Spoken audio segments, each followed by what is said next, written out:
கல் உப்பு இது சமைக்கிறதுக்கு மட்டும் இல்லைங்க, நம்மையும் நம் குடும்பத்தையும் காக்கக்கூடிய சக்தி வாய்ந்த ஒரு தெய்வீகமான பொருள். வணக்கம், இது simply divine series powered by கிரி.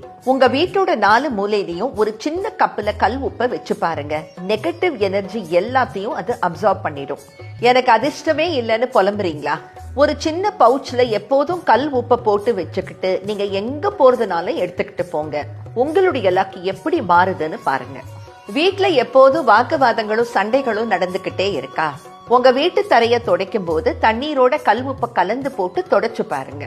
தரை மட்டும் இல்லைங்க, டைனிங் டேபிள், கிச்சன் மேடை, ஃப்ரிட்ஜ் எல்லாம் கூட கொஞ்சம் தண்ணியில கல் உப்பு கலந்து போட்டு நீங்க துடைக்கலாம். கார்ல நிறைய டிராவல் பண்றவரா நீங்க? டயர்கள்ல கொஞ்சம் கல் உப்பு கலந்த தண்ணிய அடிக்கடி தெளிங்க. உங்களுடைய பயணம் ரொம்ப ஸ்மூத்தா இருக்கும். கல் உப்புங்கிறது நம்ம வீட்டுல இருக்கக்கூடிய வைப்ஸ மாற்றக்கூடிய ஒரு அதிசய பொருள். ஆனா ஒரு விஷயத்துல கேர்ஃபுல்லா இருங்க. நீங்க எங்க கல் உப்பை வச்சாலும் அதை 3 நாளைக்கு ஒரு தடவை மாத்தி விட்டுடுங்க.